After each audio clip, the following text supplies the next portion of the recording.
I would like to share with you a coping strategy that I've been relying on quite a lot recently. When I'm feeling overwhelmed, worried, stressed, tired, or in pain at some point during my day or at night, I try and close my eyes, take a few deep breaths, which helps me ground myself, and then I ask myself, what is my best support right now? Or what does this moment need? And then I try and intently, purposely choose something, an activity that will help me feel better, that will help me calm down, feel refreshed, and better able to face the rest of the day or at least the next task I have to deal with. And I hope if you haven't done it already, you can experiment with that technique.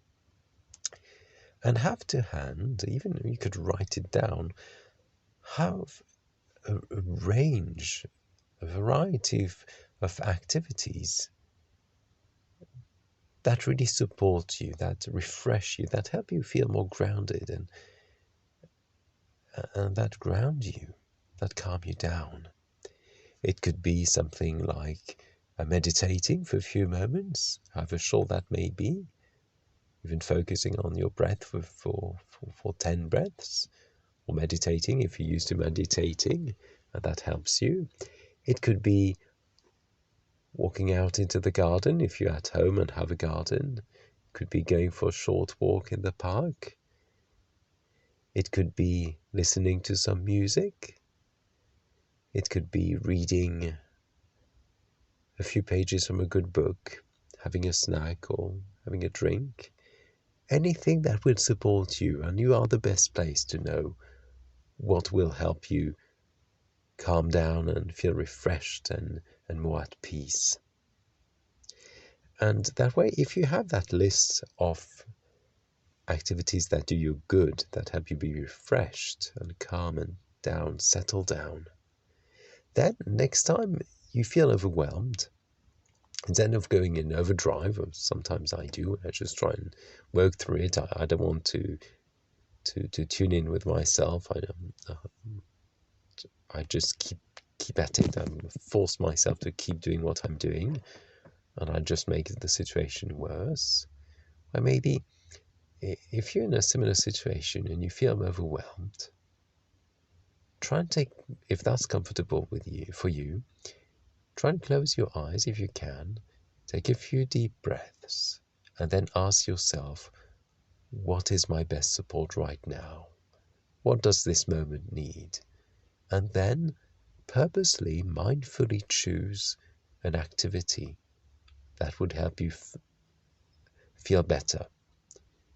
And it may change from moment to moment, from day to day. Don't expect it to always be the same thing, like, I don't know, just going for a quick walk or listening to music. It could be something different depending on how you're feeling, what you're doing at that very moment. So it's really worth tuning in to how you're feeling, how your mind and body are feeling at that very moment, so that you can choose something, an activity that will support you, that will help you feel better, that will ground you, help you feel more peace, and hence, it doesn't have to be long.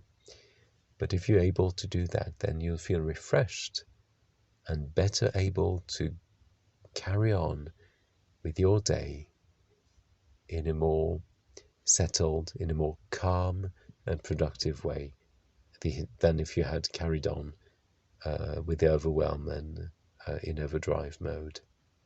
At least that's been my experience, and it really helps me when I'm able to ask myself, what is my best support right now, and then take a few moments to engage in an activity that supports me and helps me feel better and in a better position to move forward with what I have to do, and I hope it helps you as well.